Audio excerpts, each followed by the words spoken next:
कुछ जल्दी में फैसला हुआ है। सदर ममलिकत आसिफ अली जरदारी ने ईद उल फित्र से पहले ही कल सेनेट का इजलास फौरी तौर पर तलब कर लिया है, जिसमें 9 मुंतखब अरकान की हलबरदारी भी होगी, जबकि चेयरमैन और डिप्टी चेयरमैन के सेनेट का इलेक्शन भी कल ही करना है। सदर ममलिकत ने सेनेट का इजलास एक ऐसे मौके पर तलब किया जब सेनेट का इलेक्टोरल कॉलेज मुकम्मल नहीं है, क्योंकि केपी के असम्बली में सेनेट इंतखाबात इलेक्शन कमीशन ने मुलतवी कर दिए थे और केपी असम्बली ने इलेक्शन के बगैर सेनेट चेयरमैन के इंतखाब से एक नया तनाज़ा खड़ा हो गया है। इस वक्त सेनेट का ऐवान 96 नशिस्तों पर मुश्तमिल है, ताहम अभी ऐवान में 85 मेंबर्स मौजूद हैं, जबकि केपी की 11 नशिस्तों पर इंतखाबात होना अभी बाकी है। पीपल्स पार्टी की जानिब से चेयरमैन सेनेट के लिए यूसुफ रजा गिलानी उम्मीदवार हैं, जिन्हें हुकूमती इत्तेहाद की हिमायत भी हासिल है, जबकि डिप्टी चेयरमैन के लिए नून लीग की अनोशा रहमान उम्मीदवार हैं। केपी में 25 मखसूस नशिस्तों पर हल्फ ना उठाए जाने के बाइस 2 अप्रैल को इलेक्शन कमीशन ने केपी असम्बली में सेनेट इलेक्शन गैर मुअय्यना मुद्दत तक मुलतवी कर दिया था।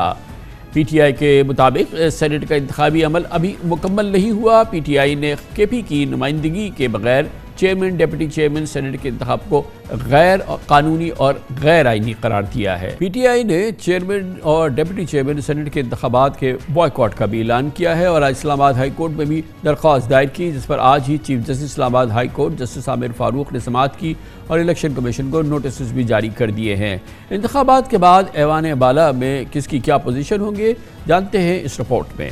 सियासी जमातों के अलावा ऐवान बाला में हुक्मरान इत्तेहाद की हिमायत से मुंतखब होने वाले 4 आज़ाद अरकान भी हैं, जिनमें साबिक निगरान वज़ीर आज़म अनवारुल हक काकड़, वज़ीर दाखिला मोहसिन नकवी, फैसल वावडा और नसीमा एहसान शामिल हैं।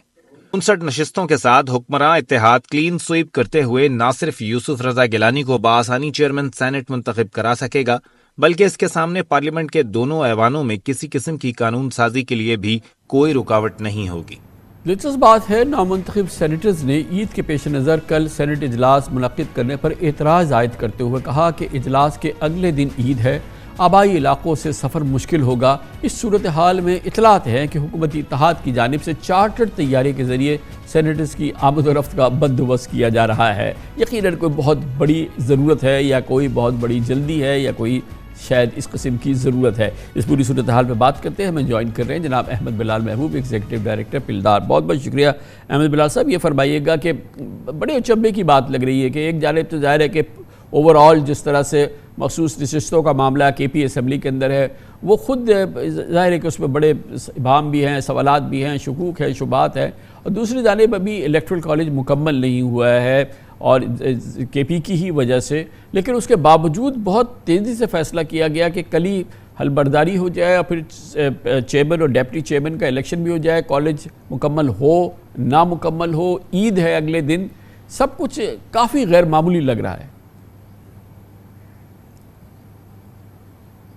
जी बहुत शुक्रिया। बाज़ार तो ऐसे लग रहा है कि चूँकि मामलात अदालतों में हैं और वहाँ से कुछ ऐसे फ़ैसले आ सकते हैं जो शायद नापसंदीदा हों, तो इसलिए उन्होंने मुनासिब यही समझा है कि जल्दी से अपने इंतखाबात मुकम्मल करके अपनी पोजीशन को मुस्तहकम कर लिया जाए। बाज़ार तो ये लगता है कोई अदरवाइज़ को बहुत जल्दी रही थी, ये पहले भी हो सकता था और बाद में भी हो सकता है। तो अब मगर इसकी आइनी कानूनी हैसियत क्या है? इखलाकी तौर पर तो ऑब्वियसली एक असम्बली नहीं है, कॉलेज मुकम्मल नहीं है, तो उसके बावजूद इलेक्शन पे इसरार करना और फिर उसको भी इतनी तेज़ी से करना, क्योंकि अगले दिन ईद भी है, लोग कहाँ से आएंगे, चार्टर्ड तैयारों से अरकान को लाना, उनको पहुँचाना, ये सब कुछ मोस्ट अनप्रेसिडेंटेड है। जी बिल्कुल, देखिए ये जो आइनी और कानूनी बात है उसके मुताबिक तो ना ये गलत था कि ये खैबर पख्तूनख्वा के इंतखाबात के ना होने के बावजूद सेनेट को मुकम्मल समझा जाए। कोई ऐसी चीज़ कवानीन में नहीं है जिसकी बुनियाद पे हम कह सकें कि ये सेनेट ड्यूली कॉन्स्टिट्यूटेड नहीं है। आर्टिकल 60 में लिखा हुआ है कि जब सेनेट ड्यूली कॉन्स्टिट्यूटेड हो जाए तो उसके बाद उसका पहले इजलास में चेयरमैन और डिप्टी चेयरमैन का इंतखाब होना चाहिए। तो मेरे ख़्याल में ये ड्यूली कॉन्स्टिट्यूटेड तो है, क्योंकि कानून में उसके बरखिलाफ़ कोई ऐसी चीज़ नहीं है। तीनों सूबों के नुमाइंदे मौजूद हैं, फेडरल कैपिटल के नुमाइंदे भी मौजूद हैं, खैबर पख्तूनख्वा के भी कम से कम आधे नुमाइंदे तो मौजूद हैं, लेकिन आधे नुमाइंदे नहीं हैं। तो इसलिए ड्यूली कॉन्स्टिट्यूटेड है, ये इलेक्शन भी हो सकते हैं और उसके बाद अपना बिजनेस भी कर सकते हैं। लेकिन इखलाकी तौर पे मैं समझता हूँ एक बारीक टेक्निकल बुनियाद के ऊपर पीटीआई को हमने उसके जो रिज़र्व सीटों का कोटा है उससे महरूम रखा।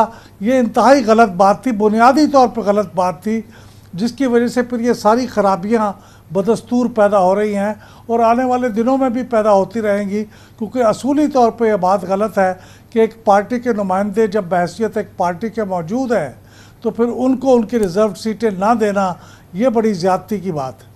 अच्छा, एक जानिब ये सूरत हाल है, एक तरह से ज़ाहिर है जो इलेक्शन के हालात थे, जिस तरह से जो इल्ज़ामात और तमाम सूरत हाल हमने और आपने सबने मिलकर देखी, उसके बाद फिर ये रिज़र्व सीट्स का पूरा मामला यकीनन पीटीआई को तो बिल्कुल एक किनारे पे लगाया हुआ है। लेकिन ये जो एक चीज़ हमने देखी है बहरहाल इस इलेक्शन में कि उस अंदाज की हॉर्स ट्रेडिंग हम नहीं देख रहे जैसे कि इससे पहले हम देखा करते थे। गो कि ट्रेडिंग हुई है मुख्तलिफ अंदाज की, मगर हॉर्स ट्रेडिंग यानी कि पैसों की हमने अमल दखल उस अंदाज की पहले नहीं देखी जैसे कि हम पहले बिल्कुल होशरुबा अंदाज की हॉर्स ट्रेडिंग होती थी सबकी नज़रों के सामने। वो चीज़ तो इस दफ़ा नहीं हुई है।